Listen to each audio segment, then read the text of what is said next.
Құрметті достар, маған лайк басып, комментарий жазып, тіркеліп кетуді ұмытпаңыздар. Бұрында бір байдың жалғыз баласы болыпты. Байдың қадірлі ұлы да, қызы да сол екен. Күндерде бір күні әлгі байдың баласы ұйықтап жатып түс көреді. Түсінде бір қара қасқыр жейін деп, баланың аяғына аузын сала бергенде, бала шошып оянады. Ертеңіне осы түсті тағы да көреді. Сөйтіп, бала осы түсті күн сайын көретін болады. Қасқыр баланың аяғынан тістей бергенде бала шошып ояна беретін болады. Бала түнде ұйқы, күндіз күлкі көре алмайтын болады. Әке-шешесі: "Осы біздің баламызға не болды?" деп бір күні баласынан сұрайды. Баласы көрген түсін айтады. Әке-шешесі мұны естіп, қатты қорқып, жан-жақтан түс жоритын сәуегей адам іздейді. Бірақ ешбір сәуегей баланың түсін дұрыс жори алмайды. Ақырында бір қария сәуегей жорып: "Сол қасқыр сенің балаңды жемей тоқтамайды екен. Тас пен темірден үй салып, соның ішіне қойсаң да, ол қасқыр сенің балаңды жейді. Беті бері қарап шыққан екен" дейді. Мұны естіген соң әке-шешесі қатты қорқып жылайды. "Бұдан құтылуға амал бар ма?" деп жорушыдан сұрайды. Сонда сәуегей тұрып: "Мүмкін қашып құтылса ғажап емес" дейді. Мұны естіген әке-шеше қалай шыдап отырсын? Баласын қашуға ат іздейді. Әкесі көп жылқының ішінен баласы мініп қашарлық бір жарамды ат таба алмайды. Бәрі де жабы екен. "Балам, өзің барып тауып мінбесең, саған жарайтын атты мен таба алмадым" дейді. Сонсын бала қолына жүгенін алып жылқыға келеді. Көп жылдан бері жылқысын бағып жүрген бір шал бар екен.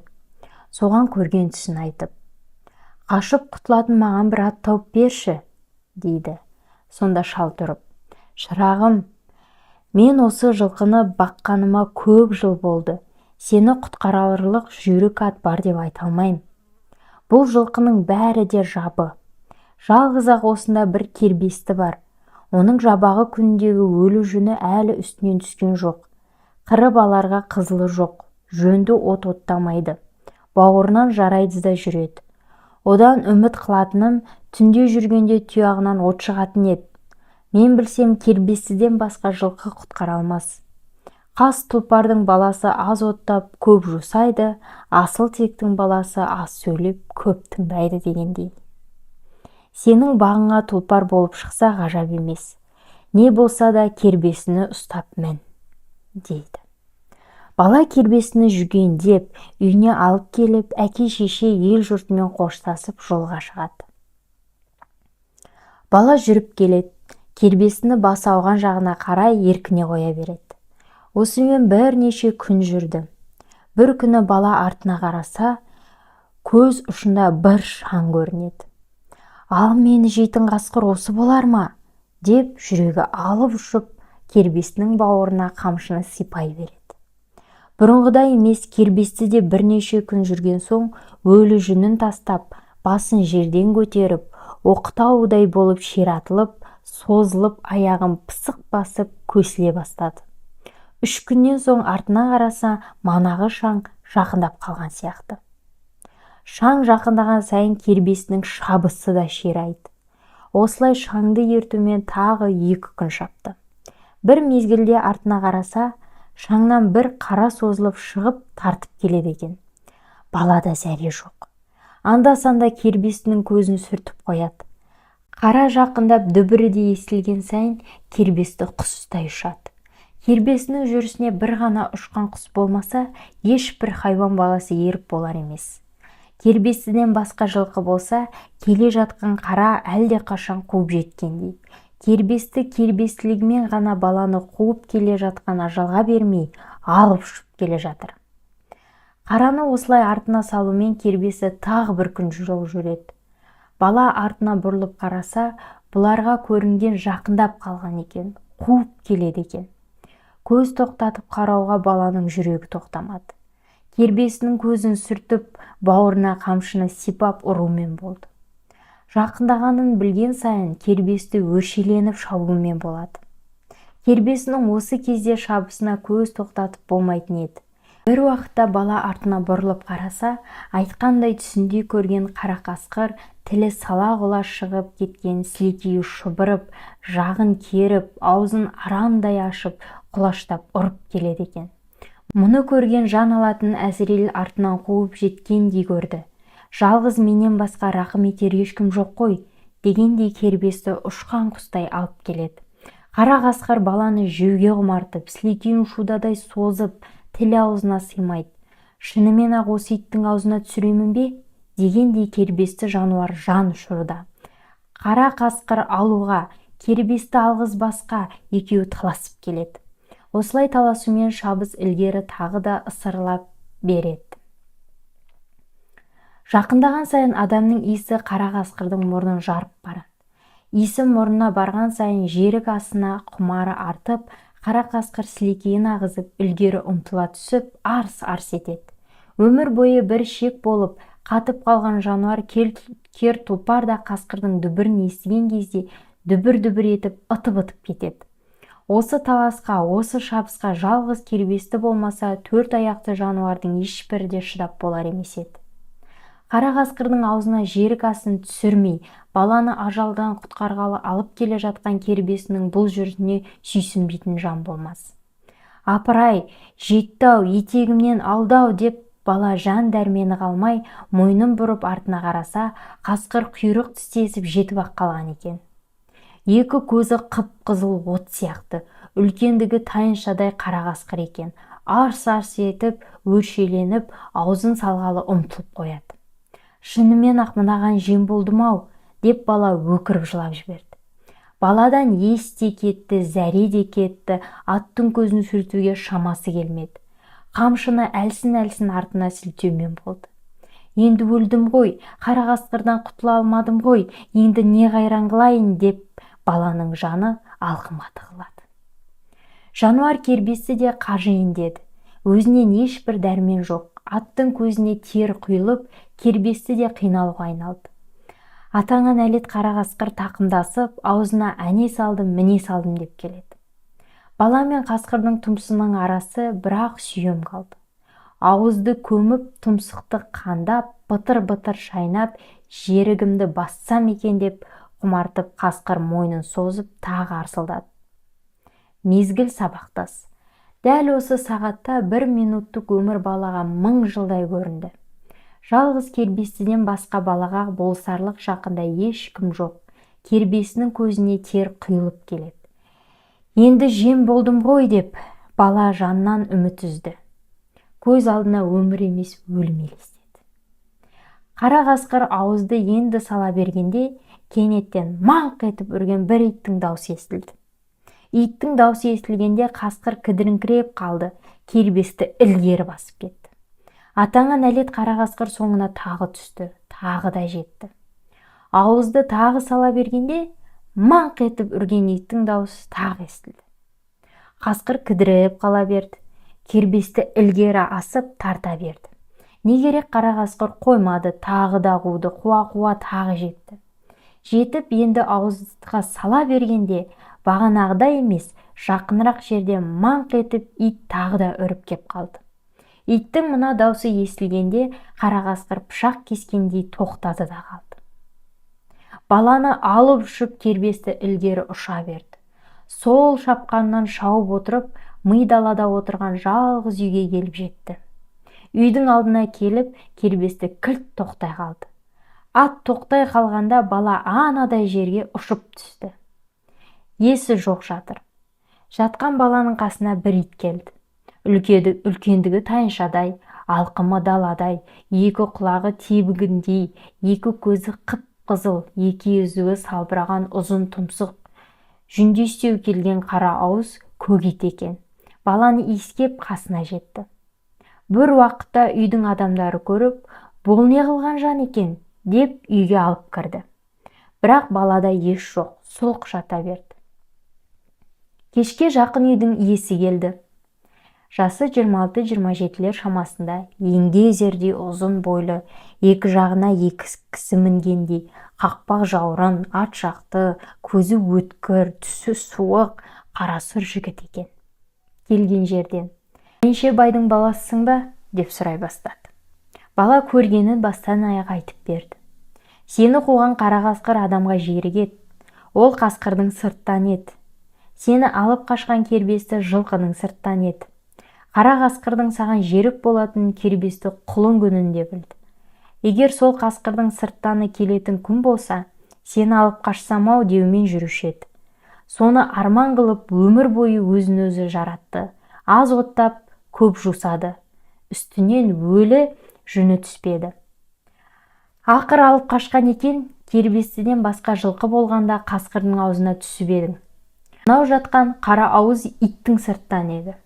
Кербестімен сенің қашып келе жатқаныңды, қара қасқырдың сені қуып келе жатқанын, екі сырттаның дүбірін қара ауыз күндік жерден естіді. Соны біліп, бұл үріп жіберді. Егер қара ауыз үрмегенде, қасқыр саған аузын салып еді. Егер қара қасқыр жеген болса, барлық қасқыр атаулы адамға жерік болар еді. Өмір бойы қасқыр адамды қойша домалатып жей беретін еді де, адамға қасқыр қожа болатын еді. Ал енді мен болсам, мен жігіттің сырттан едім. Қара ауызбен менің осы жақта екенімді кербесті білді. Ол шыққаннан ақ осылай қарай бастап алып келді сені. Саған жерік болған қара қасқыр әлі кеткен жоқ, мына төбенің басында сені күтіп жатыр. Ол сені жемей тоқтамайды. Сен осында екеніңді біледі. Бірақ кербестінің қара ауыздың менің осында екенімді біліп, үш сырттаның үстіне батып кете алмайды. Таң атқан соң қара ауызды ертіп, ол қасқырдың соңына түсеміз. Өзің шаршап келдің ғой, бүгін демал, деп баланы сыйлап жатқызады. Ертеңіне таң атып күн шыққан соң, балаға жігіт айтты. Сен кербестіге мін, мен қара ауызды жетектеп, екеуміз мына төбенің түбіне барайық. Барған соң қара ауызды қоя берем. Бұл барып саған жерік болған қасқырмен арбасады. Бұлар арбасып жатқанда, мен ит жағынан барармын, сен кербестімен қасқыр жағына кел. Сол уақытта қасқыр сенің исіңді біліп, саған қарай бұрыла берер. Ол бұрыла берген кезде аңдып тұрған қара ауыз барып, қасқырдың мойнын бұрап тастайды. Сөйтіп қара қасқырды өлтірмесек, ол тірі жүрсе сені жемей қоймайды. Кербестіге мініп, қара ауызды ертіп, қара қасқырды қуар едім, бірақ кербесті мені көтере алмайды. Ал сені қара қасқыр жеп қояды екен деп қорықпа. Ілгері ұмтылып қасқырға таман барып қал, ол саған ұмтылады. Саған жетпей қасқырдың мойнын бұрайды деді. Егер сенен бұрын мен барып қалсам, менің келгенімді біліп, қара ауыз маған қараған кезде, қара қасқыр қара ауыздың мойнын бұрап тастайды. Қара ауыздың мойнын бұраған соң, сені де жейді.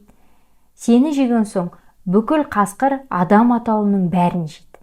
Егер сен қорықпай барып қалсаң, ол сені жеуге ұмтылғанда, оны қара ауыз өлтіреді.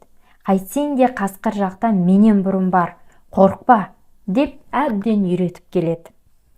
Төбеге жақындап түбіне барған кезде жігіт қара ауызды қоя береді. Қара ауыз төбенің басына қарай жөнеледі. Қасқырдың артынан барып қалайын деп, кербестімен бала да төбені айналып жетті.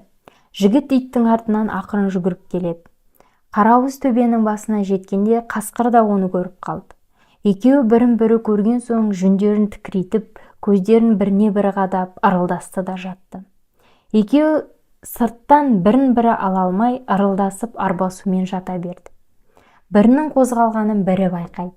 Әлде қалай біреуі қылп етіп қозғалсақ, біреуі барып бас салғалы тұр. Қара қасқыр жалын тікірейтіп, тұмсығын созып, көзін қадап ырылдағанда, ешбір жүрек тоқтатып шыдап тұрар емес. Арқа жүнін тікірейтіп, көзін төңкере қадап, екі езуін ырситып, азуларын ақситып ырылдағанда, қара ауыздың да бет алдына қара қасқырдан басқа ешбір хайуан шыдап тұрар емес. Екеуі осылай арбасып, бірін-бірі ала алмай әбден ызаланды. Көздері қып-қызыл оттай жарқ-жұрқ етіп кетті. Ызаның кернегені сондай, мойындары терісіне сыймай буынып барады. Арбасқан қалпында екеуі де орындарынан тұра келді. Бір-біріне қимылдауға таянып тұр. Екеуі де жақтарын керіп, ырылдасып бір-біріне жақындасып қалды. Сөйткенше болмады, бір-біріне тап берді. Алдыңғы екі аяқтары бір-бірінің иығында, езулерін ырситып, азуларын ақситып ырылдасты да тұрды. бір-біріне ауыз салғызбады. Қарама-қарсы тіресті де қалды. Біреуі қылып етіп қозғалсақ, құлақ шекені өрлей, кеңірдекті қапсыра, ауызды басқалы тұр. Осылай тіресе ырылдасып, арбасумен тағы біраз тұрды. Бір-бірін ала алмады. Бұрынғы арбасудан мынау әлденеше қиын болды. Алдыңғы аяқтарымен бір-бірінің кеңірдектеріне тіресіп тұр. Ұзын тырнақ кеңірдектеріне кіріп барады. Енді біріне бірі ауыз салғалы тұр. Бірі өлтіріп, бірі өлгелі тұр. Көздері қанталап кетті. Енді тек бір-бірінің кірпі қағысуын ғана аңдып тұр. Қасқырдың сырт жағынан келе жатқан бала екі сырттанның ырылдағанын естігенде жақындауға жүрегі тоқтамады. Қара қасқырдан әбден қорқып қалған, жақындасам жеп қоя ма деп ілгері баспады. Тым болмаса айқасып тұрған екі сырттанның төбесі көрінетін жерге де келмеді. Анда-санда бір аттап, аяғын ілгері баспады. Бала ар жағынан келді ме екен? Итіме не болып қалды екен? Деп жігіт тез ұмтыла басып төбеге шыға келсе, онда әлі көрінбейді. Қасқыр мен ит айқасып тұр екен. Баланың төбесі жаңа көріне бергенде артына келіп қалған иесін біліп, ем келді ме екен дегендей ит мойнын бұрып қалды. Сол уақытта аңдып тұрған қара қасқыр қара ауыздың шықшытына басып жіберді. Мынаны көрген иттің иесі не боларын білмеді. Беліндегі қанжарын ала жүгірді. Қара қасқыр иттің құлақ шекесіне қарс батып кеткен тісін жұлқылап суырғанша жігіт те келіп жетті. Келе ақ қара қасқырдың ішін қанжармен есіп кеп жіберді. Сол жерде ит те өлді, қасқыр да өлді. Жігіт иттің өлгеніне қатты өкінді. Иттің өлігін құшақтап зар жылап еңіреді. Балаға, неге менің айтқанымды істемедің? Деп бармағын шайнап ұрысты. Ұрысқанымен не? Болар іс болып, ит өліп қалған соң. Қайтейін, қара қасқыр тура маған бас салады ғой деп қорықтым. Деуден басқа не айтсын бала? Қара ауыз ит өлтірген болса, ит атаулы қасқырға қожа болатын еді. Енді иттің ілуде біреу-ақ қасқыр алатын болады. Әрине, қасқырдың да итті алатыны санаулы болады. Егер қара қасқыр сені жеген күнде, қасқыр атаулы адамға қожа болатын еді. Оны енді мен өлтірдім. Енді адам қасқырға қожа болады. Деп сырттан жігіт сөзін тоқтатты. Осындай керемет әңгімелерді тыңдағыларыңыз келсе, мені қолдап, лайк басып, комментарий жазып тіркеліп қойыңыз. Рахмет.